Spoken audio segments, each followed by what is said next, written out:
La revue de presse préparée par Mohamed Ali Mouba. Rebonjour Ali Mouba. Rebonjour Babacar, bonjour à tous. Orientation des bacheliers pour l'année 2019-2020, le privé écarté. Fin de l'opération Maki Family. C'est en ces termes que le journal Vox Populi informe ses lecteurs de la décision de l'État de mettre fin à son contrat avec les privés dans l'orientation de ces nouveaux bacheliers qui n'ont pas eu de place dans les établissements publics. Tous les nouveaux bacheliers seront orientés désormais dans le public.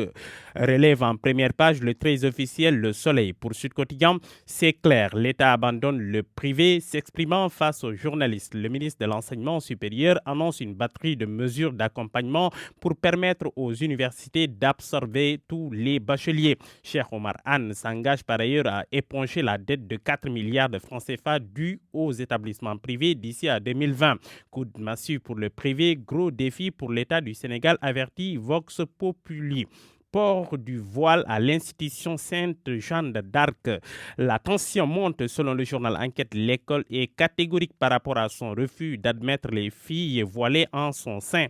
Hier encore, des parents d'élèves contactés par le journal ont fait savoir que leurs enfants ont été isolés de leurs camarades et n'ont pas fait cours. Aujourd'hui, c'est le 3e jour que nos enfants ne font pas cours. Notre fille nous a appelés et quand nous sommes arrivés à l'école, nous avons constaté qu'elle était isolée pendant que les autres élèves faisaient cours. Pire encore, elle a été tabassée, explique une dame contactée au téléphone par le journal Enquête. D'après cette dame, dont la fille étudie là-bas depuis 7 ans, elle raconte que c'est à la suite d'une altercation, une prise de gueule avec les surveillants que sa fille a été malmenée avant d'être transférée à l'hôpital dans la soirée. Elle a eu des contusions avec un choc psychologique. Les surveillants l'ont bastonnée, affirme-t-elle, pleine de dépit. Ce matin donc, dit-on, les autres élèves ont décidé de manifester leur soutien à leurs camarades exclus. Pour le moment, une rencontre entre les autorités de Sainte-Jeanne d'Arc et le ministre de tutelle n'est pas à l'ordre du jour, selon toujours le confrère. Mais dans cette bataille, les parents des élèves exclus peuvent compter sur le soutien de Thierno Bocoum. Interrogé par nos confrères de Vox Populi, Thierno sans langue de bois. Un règlement intérieur ne peut prendre le dessus sur la loi d'un pays. Vouloir ériger une école laïque pour ensuite choisir le modèle de croyants qu'il souhaiterait accueillir est proprement inacceptable, a dit Thierno Bocoum. Mais ce matin, le biétiste de la tribune invite à la prudence, le savoir raison garder. La décision de l'institution Sainte-Jeanne d'Arc d'interdire le voile des chaînes des patients sur les réseaux sociaux, indique le confrère, alors que c'est un problème d'une extrême sensibilité qu'il faudrait plutôt régler par la raison et non par la passion.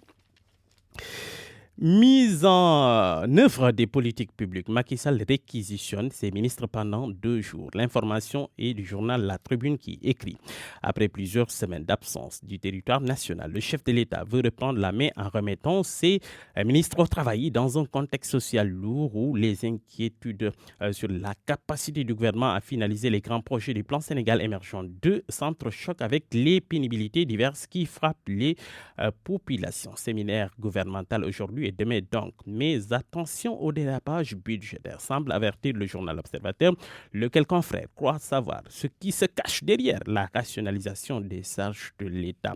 À sa page 5, le journal estime que l'État est à la poursuite d'un gap de 57 milliards de francs CFA représentant la facture d'électricité des bâtiments et autres édifices publics. Interrogé sur cette affaire, l'économiste Maïssa Babou estime que l'État, c'est comme un serpent qui se mord la queue. Rattrapé par un déficit budgétaire, il est obligé par la Banque mondiale d'adoucir ses charges, dégraisser le mammouth, comme dirait l'autre.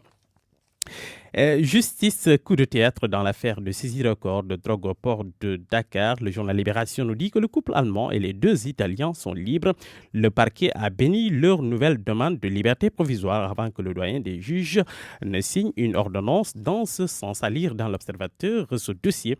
Charme de serpent au Sénégal. On côtoie la mort tous les jours, indique un d'entre eux. Au Sénégal, relève le journal, les serpents tuent presque autant que les accidents de la circulation.